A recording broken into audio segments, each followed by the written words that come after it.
Very good, thank you. Right, and over to Daisy, please. Thanks very much, Tony. And let me add my voice to all of those who have said an enormous congratulations to all of you. This is incredibly well deserved and a fabulous honour. So you should feel absolutely chuffed as chips that you've won it.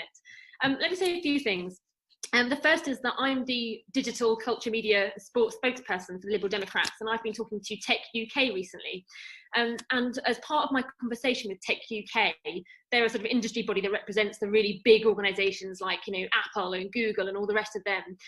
They have been looking for a very strong steer from government about where the biggest digital divides are, because it's not actually entirely clear yet whether the biggest digital divide is actually amongst young people, because many of them haven't got access to the internet, or maybe haven't got tablets at home, and therefore the disadvantage gap is growing amongst younger years.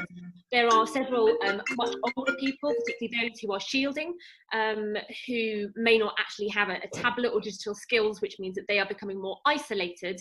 And of course, there are questions across the age spectrum to do with inequality generally. And so actually there's a huge piece of work to be done, I think, in terms of research about where the biggest digital divides are in our society at large and where efforts need to be put.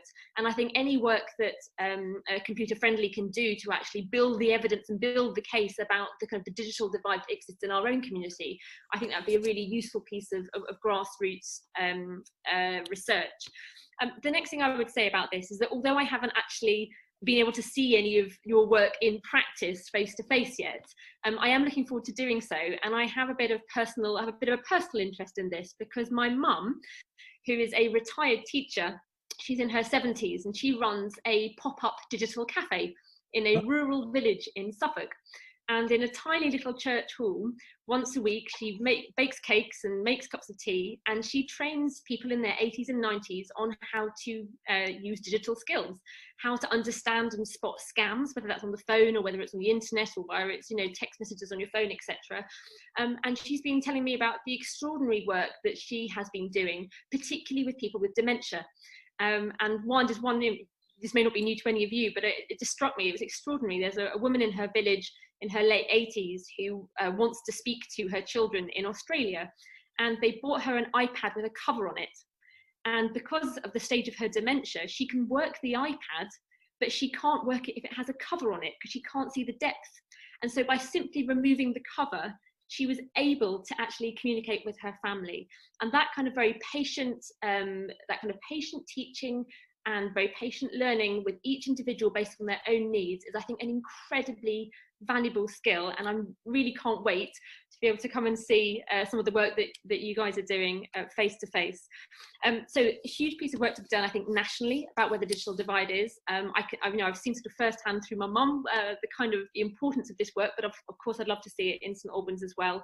And I just think it's really, really important. I've promoted Computer Friendly in and around St Albans in my daily updates that I've been putting out to about sort of 10,000 people across the constituency. I don't know whether anybody's sort of picked up on the help that's available.